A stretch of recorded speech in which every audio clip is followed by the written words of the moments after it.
Welcome, everybody. We are delighted to have Professor Megan Robb with us this evening, and are only sorry that we are unable to host her and indeed all the audience tonight in person at Rare Book School in Charlottesville, Virginia. Next year, Deo Volente.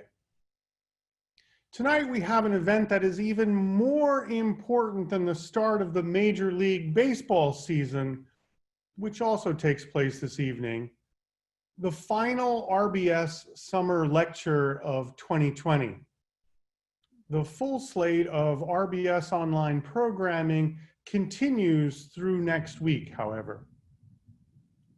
Our speaker, Megan Robb, is the Julian Martin Franklin Assistant Professor of Religious Studies at the University of Pennsylvania. Before assuming this post, she was a departmental lecturer of Urdu and Hindi at the University of Oxford.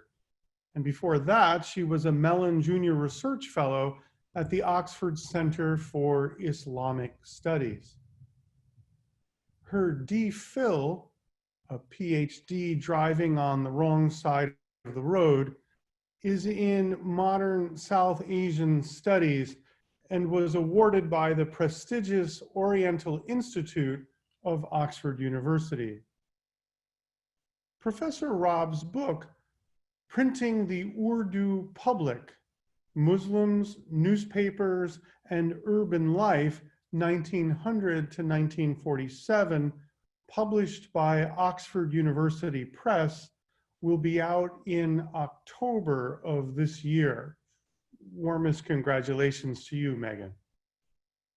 Among her many honors, in 2021, she will hold the Fulbright Research Chair in South Asian Islam at the University of Calgary.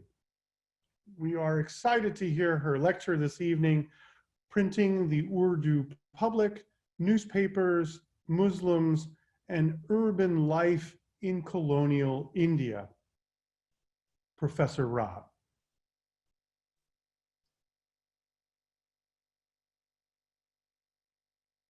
Thank you, Michael, for that kind introduction. And thank you also to Barbara for giving me the opportunity to talk about my work today along with Michael. And I want to express my gratitude to Robin and Laura as well for answering my many questions about delivering a lecture live online. I'm so pleased to be able to talk about my work with you today. This talk focuses on one chapter of my book entitled Printing the Urdu Public, Muslims, Newspapers, and Urban Life in Colonial India, a book which is coming out with Oxford University Press this October. My book is overall interested in two tasks. First, why is it important to consider alignments with space and time when defining public spheres? This means acknowledging that what constitutes a public can vary dramatically according to the alignments that public makes with a specific geographic place or places. I became particularly interested in the environment of the qasbah, or Islamicate small town in South Asia, and particularly its links to a Persian past. My book also argues that we should take seriously material, lithographed newspapers as sources that tell us something about everyday Muslim life and even piety.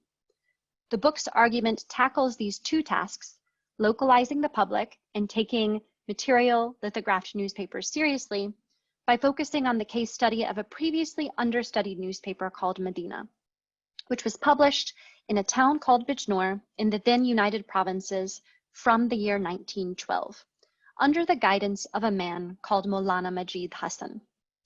Considering the materiality of the newspaper's production is important because it allows us to conceive of a space where print capitalism is coherent with, even acting in service of, religious identity alongside national identity. The subject of this talk is the chapter that points out what is added to a conversation about Urdu newspapers when we pay attention to their materiality. In 1912 Bijnor, in British India, this man in the top left, Majid Hassan, sold the jewelry of his wife Mahatma Rakhani's Fatima with her permission in order to raise money to found the newspaper Madinah. This newspaper pledged to be, quote, the friend of the mulk, meaning nation, the life of the Qawm, or the Muslim community, end quote. Madinah went on to become one of the most successful newspapers of any language circulating in North India and the Punjab in that era. This paper's ultimate success is not something most observers could have predicted. It was published in a qasbah, an isolated market town with an Islamic hue, and its proprietor, Majid Hassan, was not influential, nor was he rich. Nonetheless, despite its isolated beginnings, the paper Madinah went on to become popular across North India and the Punjab, and went on to play an important role in the independence movement. It was so successful, in fact, that Bijnor Qasbah, by all accounts a tiny town, became a publishing hub, home to many printing presses. The story of Madinah newspaper and Madinah press illustrates how a distinctive geographic space and attitude to time shaped an early 20th century public sphere that orbited around the star of Urdu during the movement for independence, which culminated in the independence of both India and Pakistan in August 1947. It is through attention to details of newspaper production, the use of lithography rather than typeset technologies, the use of akhbar navis newsletter models as paragons rather than or in addition to English newspaper models, that we can see how the case of Urdu printing in India may challenge some accepted notions of the role of print capitalism in the relationship between religion and modernity. This is a map of the area of British India where Madinah newspaper was published and circulated. You can see in the circle the area that indicates the district of Bijnor. In the district of Bijnor, there is also a qasbah called Bijnor itself. So a qasbah is a particular type of Islamic small town in India that is characterized by at least a prominent Muslim minority, if not a majority, and that boasts administrative and civil service connections, as well as educational institutions whose provenance dates back to the time of Mughal rule. The newspaper of Madinah emerged from the qasbah, the town for which the district of Bijnor was named. So initially, Madinah newspaper published only 350 copies in 1912. By 1922, the newspaper was publishing 12,500 copies on a bi-weekly basis, making it the most widely distributed newspaper in India of any language in that year. After that point, the circulation numbers leveled out, but remained several thousand. Majid Hassan became linked to the Indian National Congress political leadership of Bijnor, leveraging his successful printing endeavors into a place on the municipal board in the 1920s. By the late 1930s, his editors were being photographed with national Indian National Congress leadership. The story of a local paper that became a national paper, and one that used an influential form of printing, lithography, shows how an attention to the style and mode of printing may challenge previously cherished dichotomies between print capitalism and religious publics, by showing the ways that a European printing form took on a life of its own in South Asia. Of course, as scholarship has indicated, the association between Urdu and Islam is in historical terms a recent phenomenon, and not one that in any way suggests a natural or inherent alliance between that language and religion. Instead, my work looks at the way that some Urdu newspapers confirmed and assisted in constructing this association between the Urdu language and Muslim identity in the first half of the 20th century. Okay. Here is a striking image from the newspaper. Written in a banner-shaped cartouche above an ornate image of the city of Medina is the phrase, Musalmanon ka wahid qawmi tamadani adabi akhlaqi tarikhi siyasati haftawar akhbar. And this means Muslims' unique, community-oriented, social, literary, moral, historical, political weekly news. As physical artifacts and imagined links binding the Muslim community, 20th century newspapers and their distribution networks were an extension of correspondence networks that had flourished long before the arrival of the British. These networks had traditionally approached matters without distinguishing between secular and religious content. The British colonial government, however, insisted on this distinction between secular and religious content, and when papers like Madinah failed to stay in the lane of exclusively religious content, they earned the suspicion and ire of the colonial surveillance agencies.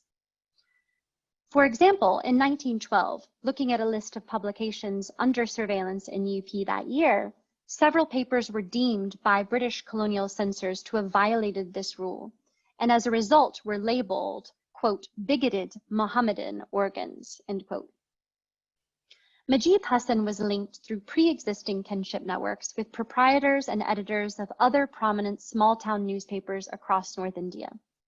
His newspaper reprinted articles from other small-town as well as some big city newspapers, commenting on their approaches and engaging with them. His staff were, like him, products of qasbah culture, drawn from surrounding small towns, linked together by generations of kinship and professional ties. The editors lived with Majid Hassan while they worked on the paper in the family compound, which you'll see a photo of in a moment. In this way, Madinah built on existing relational networks. While newspapers could not comment on censorship carried out on their own papers, they could comment on the censorship of others, and they did so often. For instance, when the newspaper Zamindar, published from Lahore, lost its appeal against British censorship, Madinah published an energetic defense built on an argument that sewed the newspaper into the identity of the Muslim community, saying that Zamindar, quote, is the property of the Mohammedan, meaning Muslim, community, and that any loss to the Zamindar means loss to the community, end quote. This sort of activism presented the newspaper conversation as an essential space for Muslims, public in the sense of providing a forum for open airing of views outside the limitations of private correspondence networks on which they were based.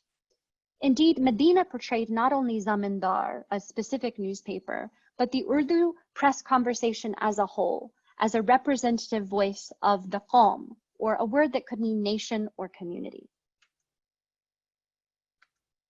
As Margaret Purnell and more recently Michael Fisher have demonstrated, there are significant continuities between Persian language newsletters that circulated during the Mughal period, known as akhbarat, and what became known as newspapers in the late 19th and 20th centuries, and early 20th century, late 19th and early 20th century.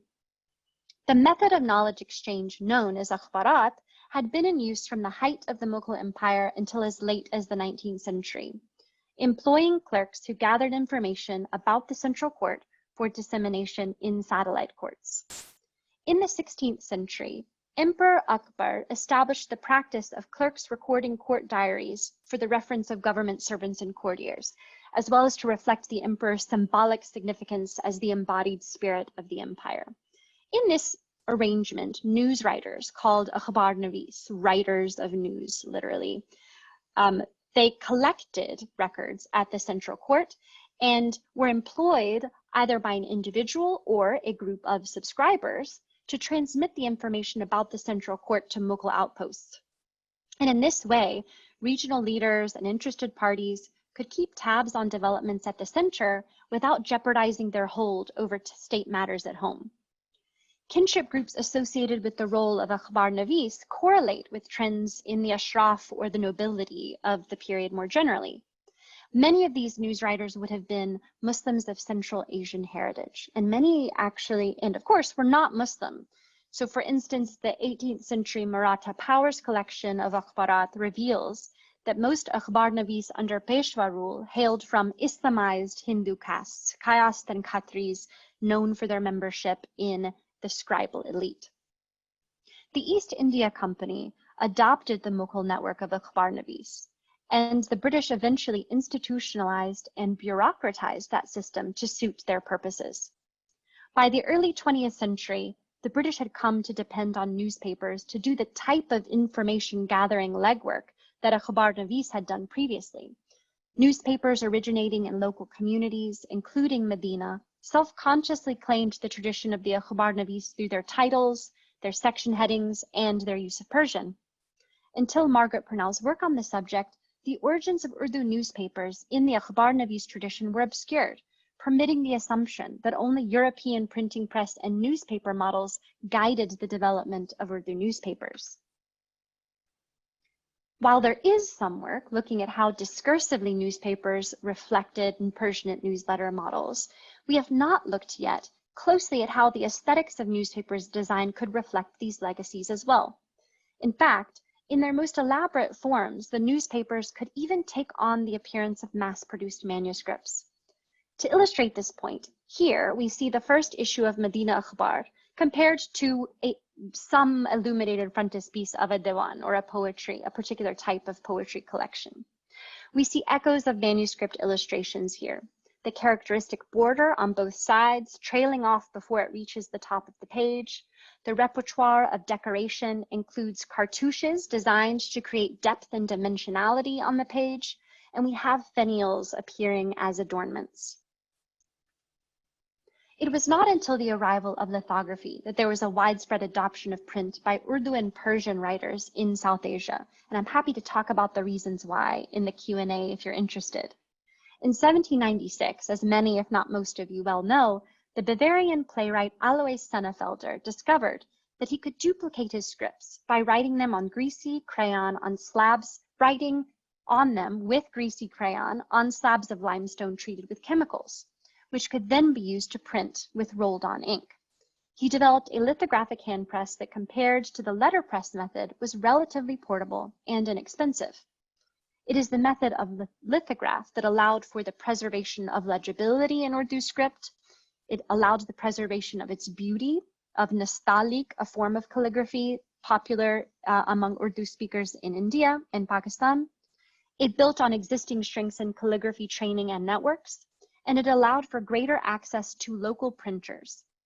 For all of these reasons, lithography, and in particular the hand press, took off among Urdu speakers, or Urdu writers rather.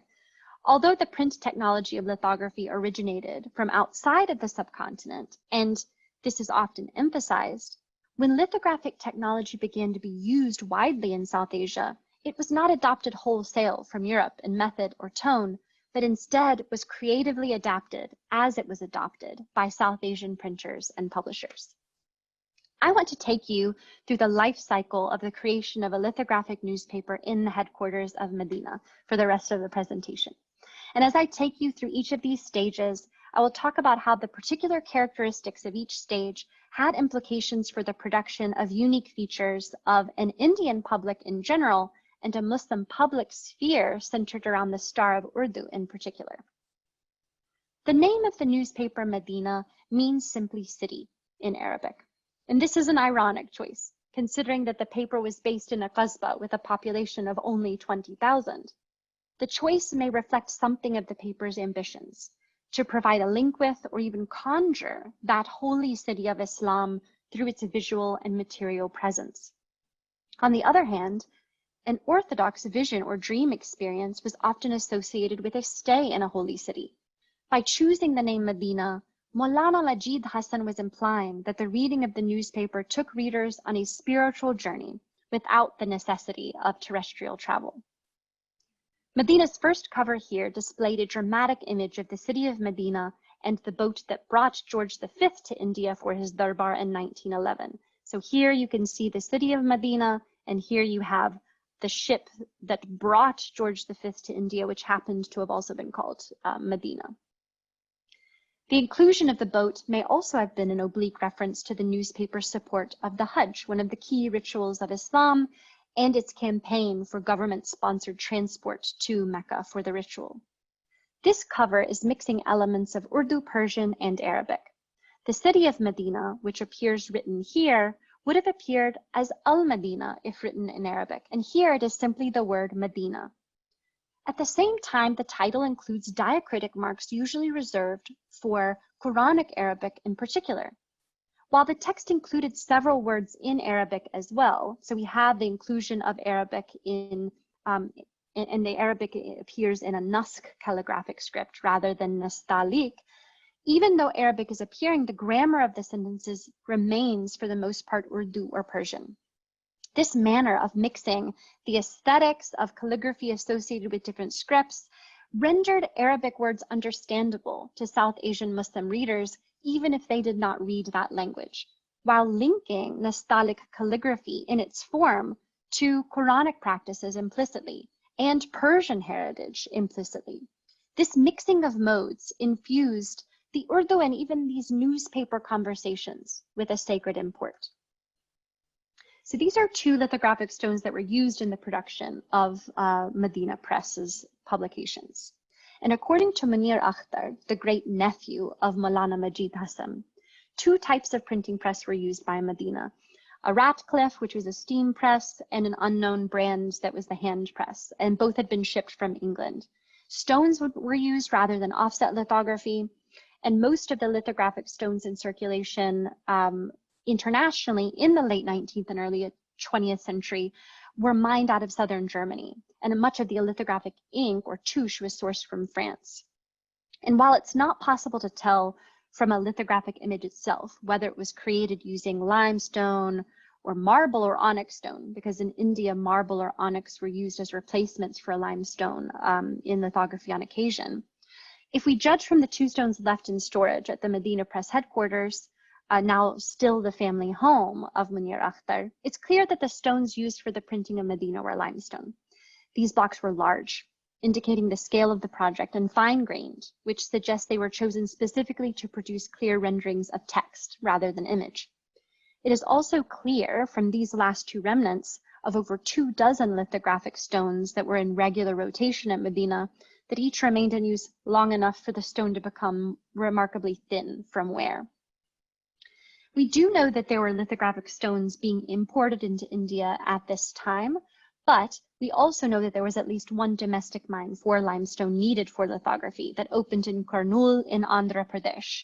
And it had emerged, the mine had emerged within a decade of the technology of lithography's arrival in India. So we don't know the specific source of the limestone that was used in Madinah's printing. Confirming the source of this stone would lend additional weight to the argument that lithographic printing technology was thoroughly indigenized in India. But it is also possible that these particular stones were sourced from Europe. One quick note that Madinah never seemed to have employed offset lithography based on existing evidence. The Ratcliffe produced an electric version of a single press lithography machine, and oral histories that I've conducted among the family of the printers and material evidence point to a sole dependence on stone lithography even as late as the 1960s. Like many publishers working with Urdu, this seemingly old-fashioned form of printing outlasted the utility it was seen to offer in North America and Europe because of the distinctive requirements of Urdu calligraphic legibility and ideal aesthetics.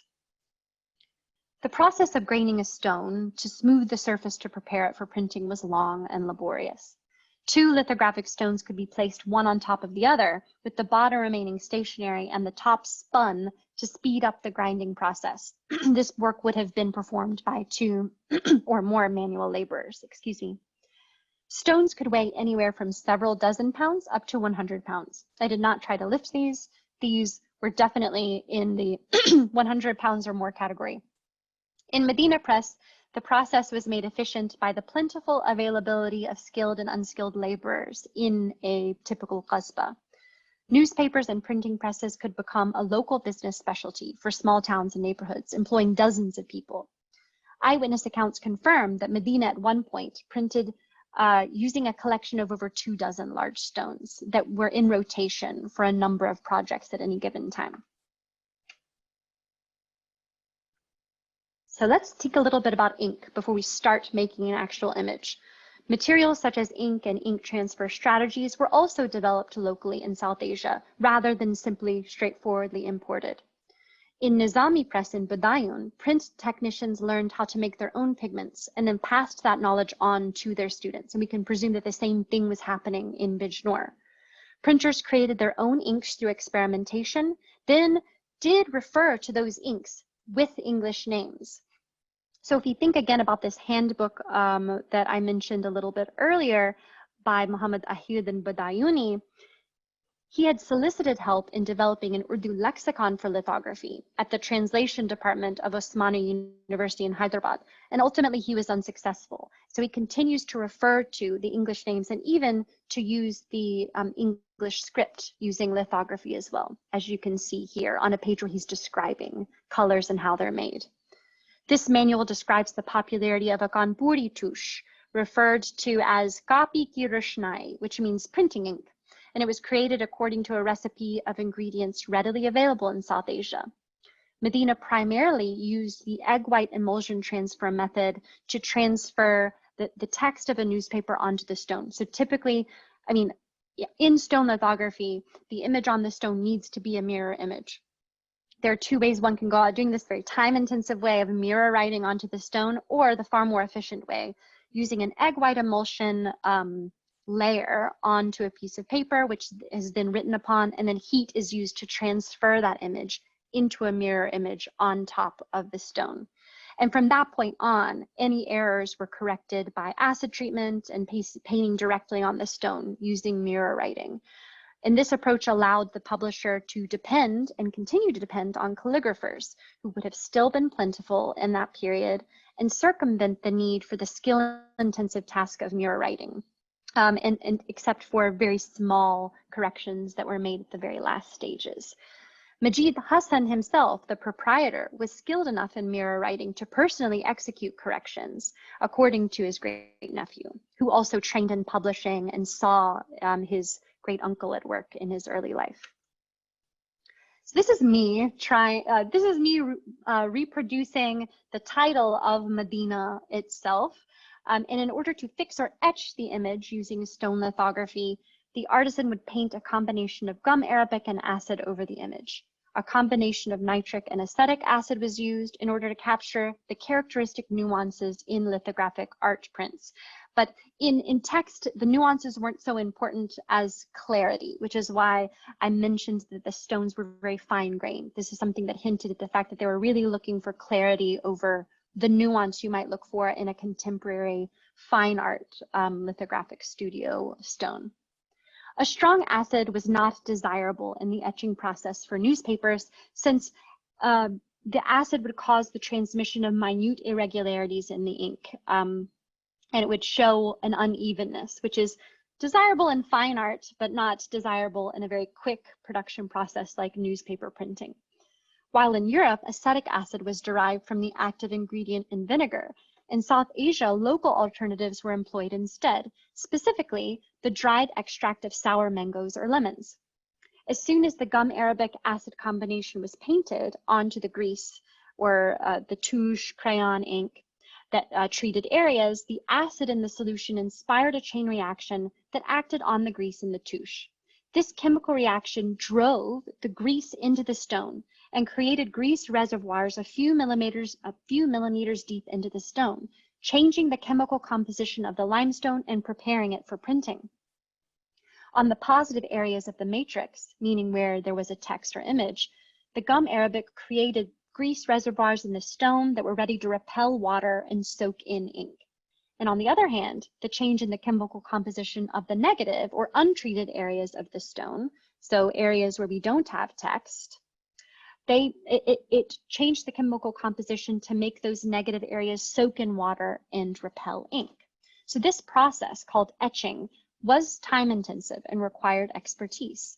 But once it was complete, then the stone and image were buffed with a soft cloth, you can see that's what I'm trying to do here, and prepared for printing. You can also see me here in the blue gloves using a petroleum-based substance which was used to strip the stone off the ink while still preserving the greasy reservoirs to prepare for the inking and printing process. Just a quick note, we know from Ahirdan's manual that in South Asia, paraffin oil was usually employed for this purpose, but sometimes even petrol or kerosene was used.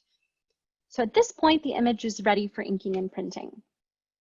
We have a bead of ink spread onto a palette, often an old decommissioned stone, as is the case here in a lithographic printing studio in Philadelphia, and rolled up onto an ink roller, or siyaka belan, if we're using the terminology from Ahirdan's manual. Today, the roller is usually wrapped in suede, which picks up the ink nicely. Ahirdan also makes reference to a wooden or stone pin covered in skin, since his directions for preparation of the ink roller to use involves treating it with ink and repeatedly rolling it in the stone to soften its pores. Once the roller was evenly covered with ink, the process of inking began. This involved either one or two people carrying out two tasks in rapid succession. First, the wiping onto the stone of a thin layer of water, so the negative areas of the stone soak in the water and the greasy areas of the stone repel the water. The second step It was rolling on the ink, which the negative areas that were already then saturated with water would repel. The positive greasy areas would soak up the ink instead, creating a dark image, eventually dark enough for printing multiple copies. And multiple applications of water and ink were required before the greasy reservoirs had soaked up enough ink to allow for the printing of a copy of the text onto paper. So I'm being a little coy. There is me pulling a print in the next slide, I promise. Different strategies were employed for inking in black only, or if inking in multiple colors was required, registration marks were particularly important. Medina was typical in employing at least red and green on a regular basis in addition to black by the 1930s. And printing in multiple colors required the same sheet of paper to be run through the hand press or the electric press multiple times. And for this purpose, reconciliation lines, or milan ke nishan, to use the Urdu terms, were written on the printed image to help the printers keep track of the correct placement of the paper on the press. And you can see me here placing a piece of paper according to the reconciliation lines. We can see that multiple people with specialized knowledge of printing were required to oversee the production of multiple newspaper and book runs at a place like Medina, which had multiple publications. So then the fun part, once the inking is finished, then the print run can begin. So I believe on the next slide, yes, here I am pulling prints. So we have this fully inked image right here, all ready to go after several runs of water and ink. Here I am pulling, here I am pushing it through the press, and then I'm pulling the print just here. And this says Madinah, the title of the newspaper. So following the printing, drying, and stacking, continuing on our journey through Medina Press, the sheets of paper were taken into separate rooms of the press to be collated, folded, and sealed into packages for shipping. When copies of Medina were ready for distribution, a piece of paper was printed via the lithographic stone press with a gridded list of names of subscribers and their addresses. So I found one that survives for another publication of Medina's, which was called Huncha. It means rosebud, and it was a children's newspaper. It was very sweet. And so here we can see the subscription list is written in several different scripts and languages. And if we look closer at this, we're getting a sense that there's a very broad spread of subscribers of Medina's publications. This also shows the format of subscriber patches prior to cutting, and shows that subscribers still were communicating in multiple languages and scripts, even though they were subscribing to an Urdu publication. So let's see how these subscriber patches work. So this is the actual perforating machine that was used by Medina Press, that was used on subscription sheets to make it possible for them to rip apart more easily.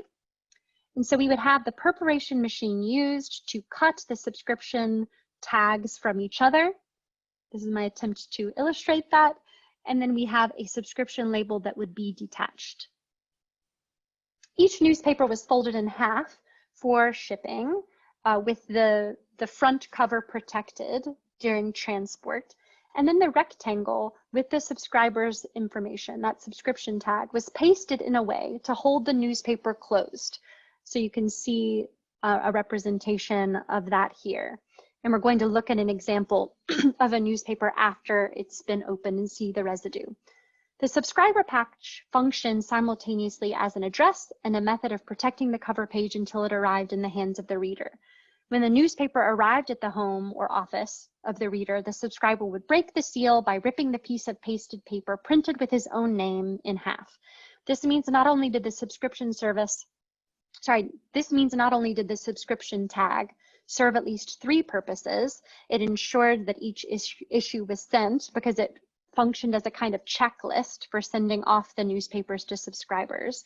It protected the cover image from damage, and it ensured that the newspaper reached its intended recipient through the postal service. The name of the subscriber as a result was often left as a residue on archived issues of particular newspapers, like this one in the bottom right, which I found in Raza Rampur Library. So we can get a closer look here at the residue of the subscription seal here. And you can see RAMP, this was delivered to Rampur. So in lithographic printing, the process for printing thousands of copies of one page could take several hours of labor and several laborers. And perhaps as soon as the fresh copies of the newspaper were packed for transport, the long process of grinding away the surface of the stone began to make room for the next edition of the paper.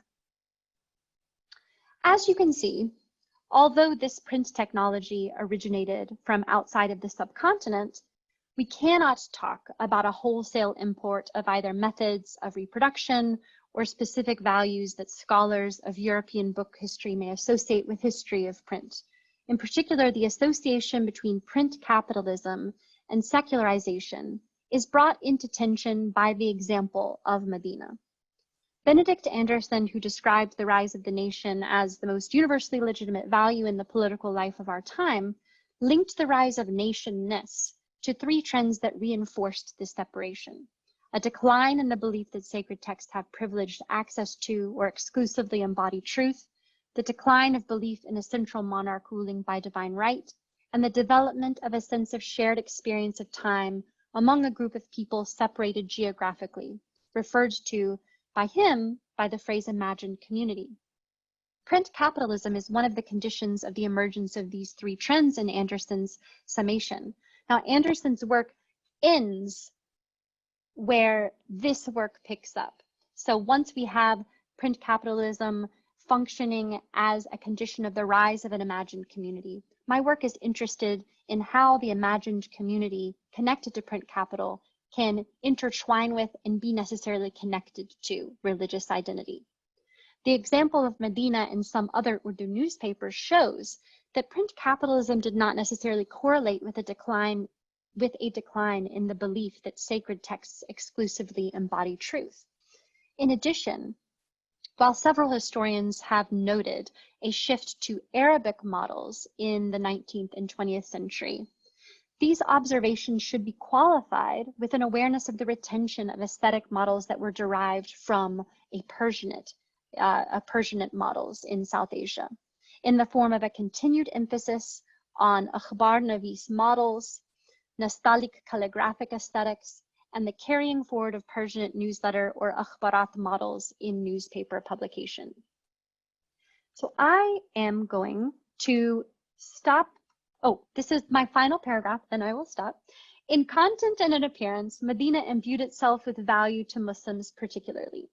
Scholarship on the transmission of oral knowledge to print in Islam has identified a dichotomy between the way that manuscripts preserved the written word, requiring a stamp of approval or an ijazat before it could be finalized, and the impersonal way that print was seen as preserving the written word, mass-produced, industrialized, bureaucratized. Madinah and the many other Urdu newspapers that used the lithographic press to preserve Urdu calligraphy formed a bridge between the intensely personal manuscript tradition and the world of mass print. Neither manuscript nor a soulless copy, Madinah invoked the personalized correspondence networks of the past in a mass-produced form. In this way, it married Persianate newspaper models, remembering the discussion of akhbar navis at the beginning of this talk, with images referencing an Arab-inflected pan-Islam to create productive Urdu newspaper public conversations targeting a Muslim readership. Visual and structural analysis of Madinah newspaper shows that in a printed newspaper, even when its contents were explicitly secular in content, they could simultaneously be religious in form. This religious quality derived from the newspaper's visual elements, its association with holy spaces, and its invocation of calligraphy. Far from arguing for a clear divide between the sacred and the secular, the case study of Madinah argues against the utility of drawing a strict boundary between these two categories in descriptions of literary publics in South Asia. In the early 20th century, the English language category of religion, like that of the public, was increasingly in conversation with the place of Islam and Urdu. That dynamic bore out in visual references to Muslim spaces and literary publics, and in Madinah itself. Thank you.